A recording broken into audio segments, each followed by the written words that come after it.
Monsieur Philippe Zavi, secrétaire général adjoint des Nations Unies chargé des financements innovants. Monsieur le ministre, bonjour, soyez le bienvenu.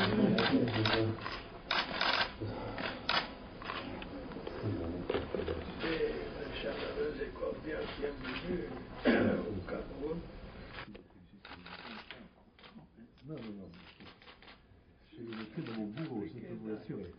Alors c'est une médaille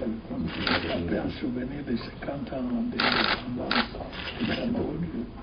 Je suis allé rencontrer le président de la République, M. Biya, pour lui parler d'United, c'est-à-dire l'organisation que je préside, qui est une organisation abritée par l'ONU et qui est basée sur une micro-taxe sur les billets d'avion. La France le fait depuis 2006, le Cameroun le fait aussi, et je venais lui rendre compte du travail que nous faisons d'abord au niveau mondial, puisque 8 enfants sur 10 dans le monde qui sont soignés contre le sida le sont grâce à United, mais aussi ce que nous faisons dans le pays, ici au Cameroun, où nous finançons les programmes de l'UNICEF sur les femmes enceintes atteintes de sida, nous finançons les programmes de la Fondation Clinton sur les enfants atteints de sida, et également nous travaillons avec l'Institut Pasteur de Yaoundé sur la tuberculose multirésistante aux antibiotiques. Voilà, donc je venais parler de ce sujet, et puis nous avons élargi nos discussions sur les financements innovants en général, c'est-à-dire que la crise économique et financière aujourd'hui touche les pays occidentaux, et ces pays occidentaux comme la France ou comme les États-Unis ou comme l'Union européenne en général payent cette crise en termes d'emploi, mais les pays en développement, eux, le paient en termes plus graves. C'est souvent en termes de système de santé défaillant, en système d'éducation défaillant,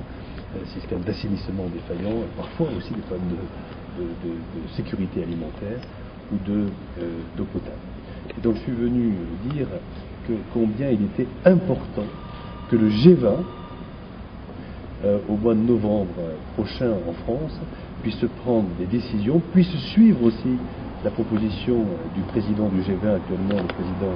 de la République française, Nicolas Sarkozy, qui propose une taxe sur les transactions financières, qui est l'élément majeur aujourd'hui si nous voulons rééquilibrer le monde, si nous voulons éviter des grands conflits dans le monde durant le XXIe siècle, si nous voulons fournir les biens publics mondiaux, si nous voulons que ces biens publics mondiaux, la santé, l'éducation, l'eau potable, la nourriture, l'assainissement, puissent être universels. Voilà. Et donc, je vois avec plaisir que M. Biya est un des grands avocats des financements innovants, et je suis très heureux qu'il puisse s'associer à la France, à la chancelière allemande récemment aussi, qui ont été des avocats de cette taxe sur les transactions financières. Nous voyons ici que ce soit à l'hôpital central ce matin, que ce soit hier dans des hôpitaux de district, encore aujourd'hui où je vais me déplacer à l'intérieur du pays, on voit aujourd'hui qu'il y a une efficacité du système de santé qui doit être améliorée comme partout, mais les antirétroviraux, c'est-à-dire les médicaments qui sauvent les êtres humains atteints de sida, sont aujourd'hui à la disposition. Il faut maintenant mettre les antirétroviraux les meilleurs, les plus récents, les plus efficaces, avec le moins d'effets secondaires, aussi au service des malades.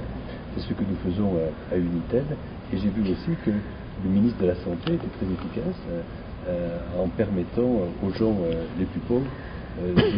pouvoir accéder gratuitement aux soins anti-sida et anti-tuberculose.